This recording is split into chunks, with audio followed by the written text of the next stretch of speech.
Kaugnay naman sa napakahabang pila pa rin ng mga truck para makasakay ng Roro sa Matnog Port, makakausap natin si GMA News stringer Dondon Glorian. Magandang tanghali, Dondon. Ang tanghali din po, nandito po tayo ngayon sa pantalan po ng Matnog, at kasalukuyan pong nakikita ang sitwasyon dito na patuloy pa rin po na mahaba yung pila ng mga trucking na umaabot pa rin hanggang sa Sorsogon City or equivalent for 63 kilometer or may isang city po o 5 bayan na apektado. Oo. Yung sinasabi kasi natin parati na ayuda, naibigay na ba dun sa mga stranded na driver at pahinante? Alam natin na marami sa kanila ang nagugutom, wala syempreng mga palikuran na disente o kaya ay maiinuman lang. Ano ba yung tulong na nakakarating man lang sa kanila dyan? Sa pakikipag-usap po natin doon sa mga truck driver habang pong bumabayahe tayo papunta rin po dito sa Matnog Port, nakausap po natin sila at sinasabi nilang walang anumang ayudang dumarating sa kanila at ubos na rin po yung baon nilang allowance. Wala na rin po silang halos maibiling pagkain. At yun nga po, problema din po nila yung mga palikuran dahil kung saan-saan lang po ata sila nakikipag dito dahil halos open field po at yung ibang kabahayan naman po, wala naman pong kakayahan para i-accommodate po sila. Oo nga eh.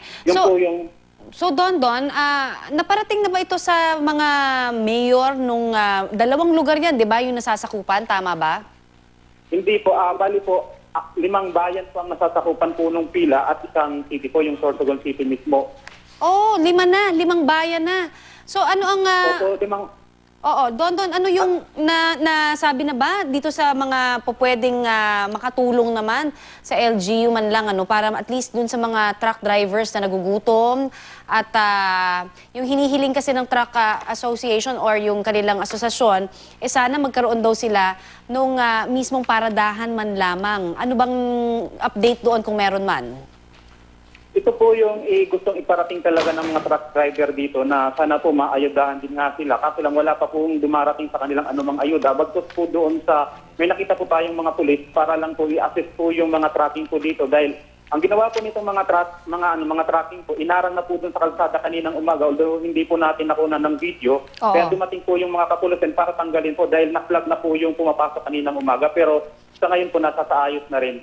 Oo. Pero ang higit po na problema nila ngayon dito, ito pong pagkakasira pa ng dalawang Roro. Dahil po kasi may 10 bumabiyaheng Roro, ngayon po nasa 8 na lang at yung dalawa po rito ay nasira na at hindi pa rin po nakukumpuni hanggang sa ngayon. Grabing problema naman ito. Talagang tatagal pa na inaasahan lalo dahil may nasira pang dalawa. So Dondon, ano yung balita mo? Any update doon sa asosasyon ng mga truckers? Paano ba nila gagawan din to ng paraan at pakiki-coordinate daw sa lokal na pamahalaan at ganoon na rin sa Matnog Port? Ano ba yung coordination na ginagawa na ngayon? Kasi alam din natin na hindi pa rin nakakarating yung dapat na ayuda dyan.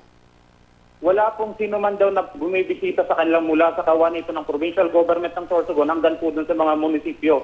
Maliban na lang po sa PNP na nagsasaayos po ng pila sa kanila.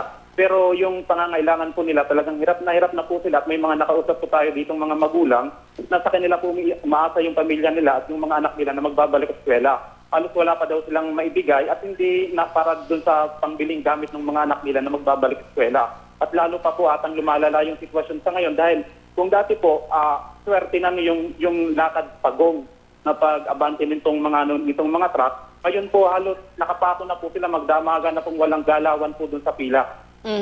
So Dondon, siguro ang pinakamagagawa natin, I guess, tayo dito sa ating trabaho, maaari siguro natin puntahan yung mga pwedeng nasa posisyon para alamin na kung nasa ang direksyon ba talaga papatungo itong problema dyan sa Matnog. Yung mga mayor nitong mga bayan na to, baka pwedeng mapuntahan para sa update at kaya itong Matnog Port, yung asosasyon din ng truckers at nang sa gayon, meron tayong klarong direksyon na makikita naman in the next few days dahil parang ligaw na ligaw itong nangyayari dyan. Inaasahan natin na iikli yung panahon pero dahil may nasira pang dalawa pa na Roro, mukhang magtatagal pa ang kalbaryong yan.